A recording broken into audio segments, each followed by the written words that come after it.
I just switched recently, both for long distance road running and for trail. I just switched from Hoka to Altra, and I've really loved the Altra shoes. They've taken some time to get used to because it really feels more like the way this big wide toe box is. They really feel more like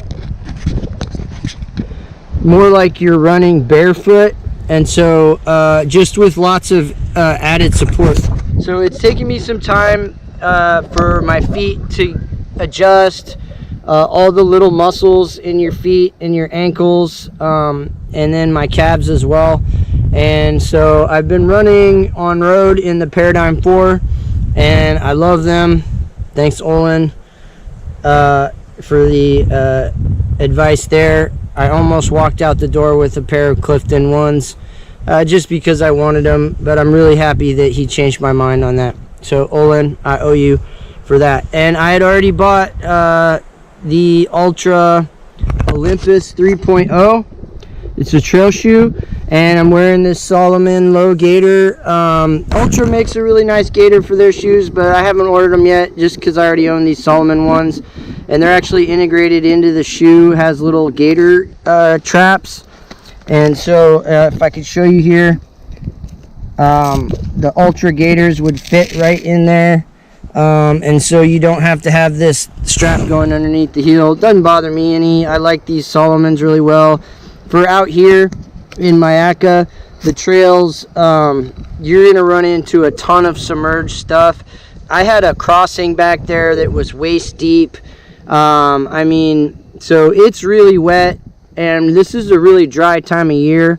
I could imagine only April, May, maybe it gets better, but then it's blazing ass hot. So, you know, you kind of take some, you leave some. But anyways, the gaiters are essential out here so that because you're going to flood the shoe with water.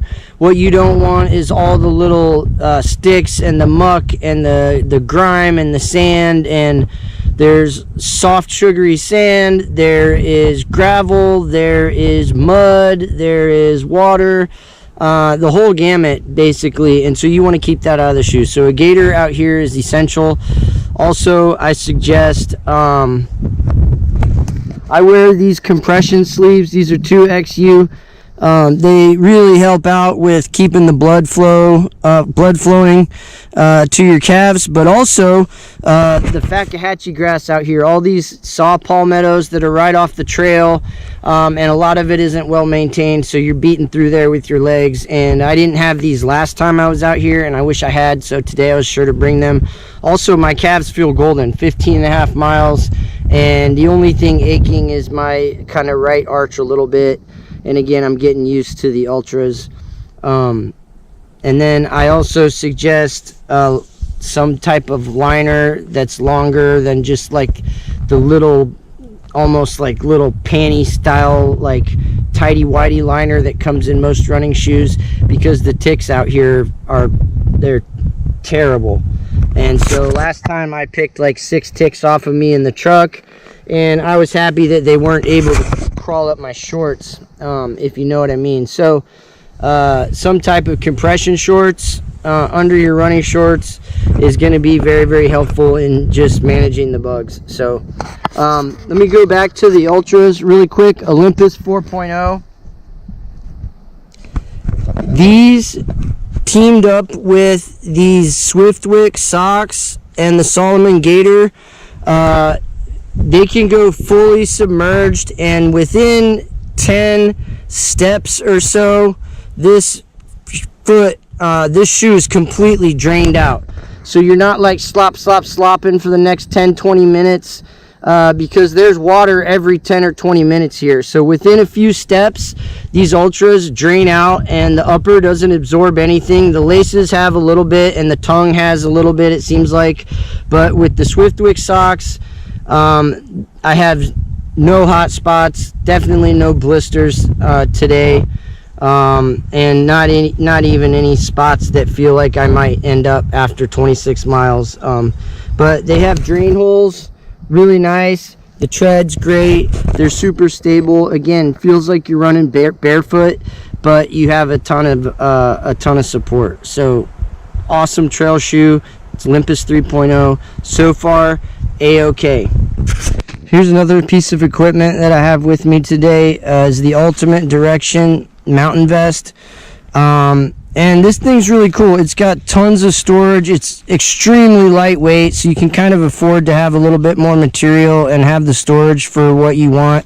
So on a shorter day, I might not have the 1 liter bladder, and I might just use use this space for maybe a raincoat if it's a chance of rain, or like a high chance of rain.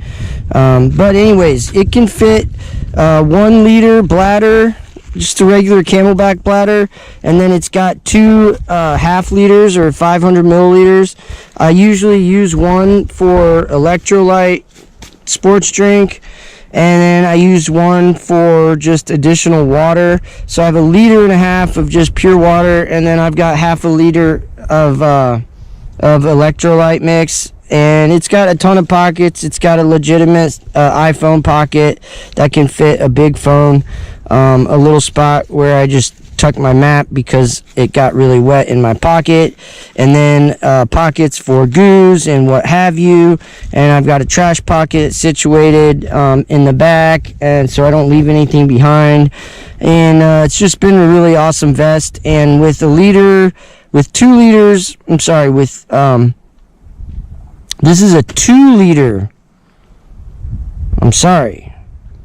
This is a 2 liter bladder and 1 liter additionally up front. So that's 3 liters total, which is perfect for a run of this length.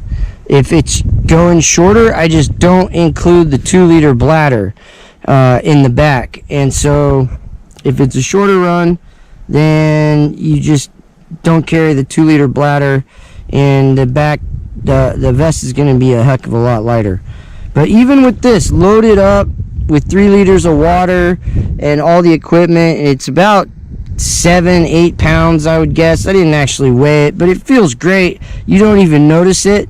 You don't even notice the weight, and it's a small, and it fits perfectly. But maybe a medium probably would have been fine, but I'm used to it now, and the small fits perfect. So you probably want to size down. Most people would probably want to size down for this, because I generally would wear a medium in most things, and this small is just perfect. But I wouldn't want it to be any smaller. So just take that with for what you will.